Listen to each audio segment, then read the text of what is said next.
right, we have Max Dean from Penn State, fresh off a national championship at 197, along with his teammates. We're going to open up for questions from him. We'll start on the right side.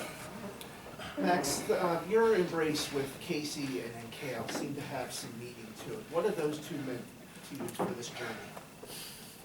A lot.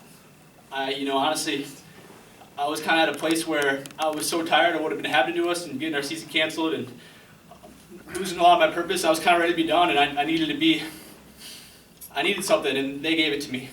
So just thinking about those guys and so many other people, I just know I wouldn't be here tonight without them. It's emotional because they're just such classy guys, and they've been so good to me.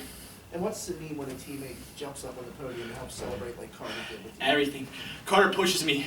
He's fiery and he brings that intensity, and I can't tell you how valuable that is as a teammate to have a brother going to war with you like that, because I'm instead of me being worried about winning or losing, I'm thinking, wow, Carter Srirachi did it. I'm going to go out there and I'm going to spend 7 minutes figuring out if this guy's a man or not. So Carter, Aaron, Nick, Roman, those guys deserve it more than anybody else in the world. They deserve it more than me. I'm just striving to be like them. They push me a lot, and they mean a lot to me. Mark, thank you. Max, while you were getting interviewed by ESPN, they showed a clip of your brother sitting in the stands crying. He's so happy for you. What does that mean to you? I'm sorry. I just remember watching him do it, and I remember being so happy and thinking, man, I just want to be just like him, because he's not only is he so tough and he's such a great athlete, but he's so fearless. And there's been so many times in my career where I didn't live up to that, but he's been such a role model to me, and he loves me so unconditionally. And just to get my hand raised tonight and to know that I have that in common with my brother now, it just means a lot. On the right side. Thanks. About itself. No shots. All of a sudden, you get the feel, you know when to strike. What happened there with the takedown? Well, I felt confident that he wasn't going to score off of anything except maybe if I took a bad shot. So the first time that I wrestled him, I don't want to get too much of the game plan. I'm not going to tip my hand too much, but he took a bad shot and I scored, and that's what happened. Rachel on the left. All right, in terms of lifestyle and training, what are the things you think really carried you into this tournament to set you up for the success today? Well, I live a clean life. I eat the right things and I sleep, but I wouldn't be able to do any of that without the people around me. I got, the guidance of my coaches, and they do it too. They live it. Just the healthiest lifestyle ever. And my fiance, she doesn't compete athletically, but she's eaten just like me for months on end. And she did say, she's like, hey, when the season's over, can we mix up dinner? Because I think we've had the same dinner 6 nights a week for like 6 months now. So Hannah, yeah, we can eat some like tacos or something now. That's fine. But just in my family, and I live. It's something about going out and being a competitor. You'll never quit because you do everything right. So like, you stand in the middle of the mat, you're like, all right, beat me. I dare you. I do everything right. You're gonna have to drag me off this mat. But I wouldn't be able to do that without the people behind me. Kyle.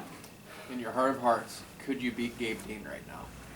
He might be a little out of shape. I think I'd get him. But I'll tell you what, it wouldn't be easy because I don't care. That dude could be half dead. He'd be on the mat trying to take your head off. You think you've seen him in matches, so you should see him in the practice room. How about Dave Dean, your dad? He'd give me about 1 minute, and then he might fall over and die, so we're not going to do that. Yeah. All the way to the back.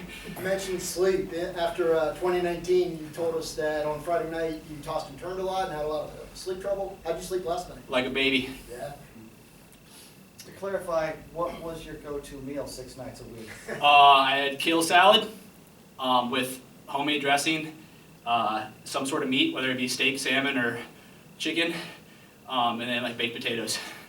Was that kale C-A-E-L or K-A-L-E? K-A-L-E, but the pronunciation's similar. I think that might be a good omen. Maybe that's why I got it done tonight. For sure. Yeah. Anything else from Max? One more. Max, you've talked about your support system kind of all year long and everyone around you. What has it meant to come to State College, and what has that done for you, just yourself personally, as a wrestler and as a person? It's the best choice I ever made, and it's not because of wrestling.